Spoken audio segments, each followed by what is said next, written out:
Қаржы нарығын реттеу және дамыту агенттігі банктерге клиенттің атынан алаяқтар алған несиені сот шешімі негізінде есептен шығаруды ұсынды.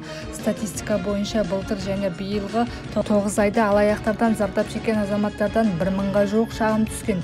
Оларға 2 миллиард теңгеден астам шығын келтірілген. Осыған байланысты қаржы нарығын реттеу агенттігі алаяқтардың құрбаны болған клиенттердің қарыздарымен жұмыс істеу тәртібін ұсынып отыр. Ең алдымен несиені үшінші тұлғаларға алаяқтық тәсілмен не үшінші тұлғалардың ықпалымен банк клиенттеріне рәсімдеу фактілері анықталған жағдайда банк қарызды алаяқтық тәсілмен рәсімдеуге тікелей кінәлі адамдарды анықтау үшін құқық қорғау органдарымен бірлесіп жұмыс істейді. Қылмыстық процестік кодексінің 200 бабына сәйкес сотқа дейінгі тергеуді жүзеге асыратын құқық бұзушылық жасауға ықпал еткен мән-жайларды жою жөніндегі шаралар қабылдау туралы ұсыным енгізген жағдайда банк күнтізбелік 3 күннен кешіктірмей банктегі кредит бойынша сыйақы есептеуді тоқтата тұрады. Клиент бойынша шағым талап жұмысын тоқтатады.